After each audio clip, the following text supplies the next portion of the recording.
বন্ধুরা আরও একটা অন্যরকম ধরনের রেসিপি নিয়ে আচারের রেসিপি নিয়ে চলে এসেছি। তো আমি আজকের অ্যাপেলের আচার বানাবো। তো আপনারা দেখতে থাকুন আমি কিভাবে অ্যাপেলের আচারটা বানাই। তো তার জন্য আমি অ্যাপেল ধুয়ে নিয়েছি, এবার অ্যাপেলগুলো আমি কেটে নেব।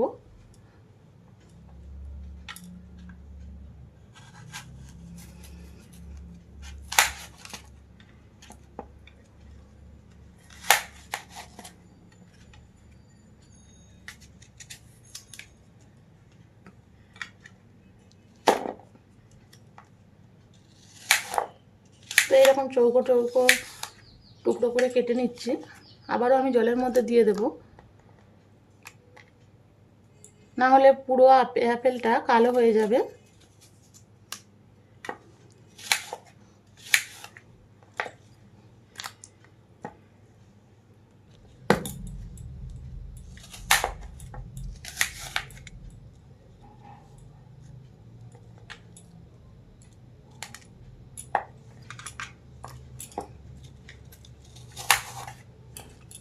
তো চৌকো চৌকো টুকরো করে অ্যাপেলগুলো আমি পুরোটাই কেটে নেব।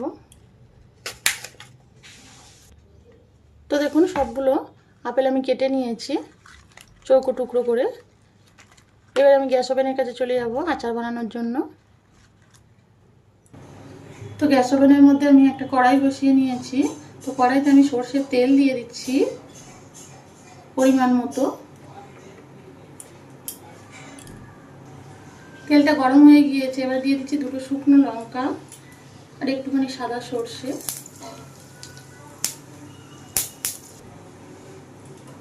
তো এবার আমি অ্যাপেলগুলো দিয়ে দেবো।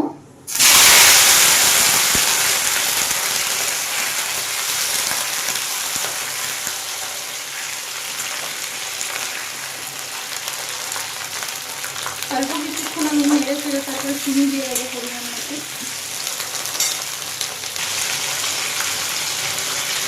এবার আমি পরিমাণ মতো লবণ দিয়ে দিচ্ছি।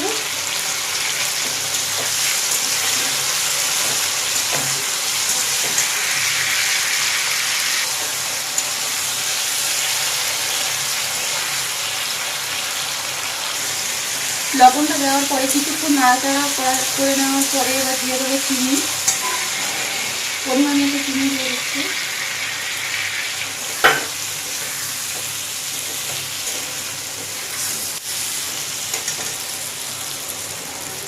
এই আচারটাতে একদম জল দেওয়া যাবে না। এইভাবে নাড়তে নাড়তে চিনিটা গলে আসবে।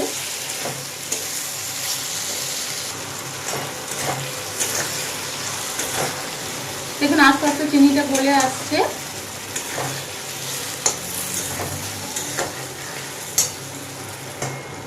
তো দেখুন পুরো চিনিটা গলে গিয়েছে, আরো 5 মিনিট আমি ফুটতে দেবো এইভাবে। তো দেখুন আপেলের আচারটা আমার তৈরি হয়ে এসছে। এবার আমি দিয়ে দেব গুঁড়ো মশলা, এখানে জিরে ধনে আর শুকনো লঙ্কা আমি শুকনো খোলায় ভেজে গুঁড়ো করে নিয়েছিলাম, তো সেটাই দিয়ে দিচ্ছি।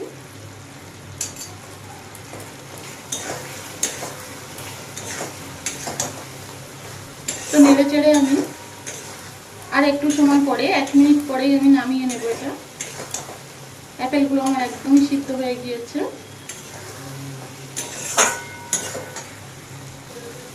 দেখুন অ্যাপেলের আচারটা আমার তৈরি হয়ে গিয়েছে, এবার আমি নামিয়ে নেব।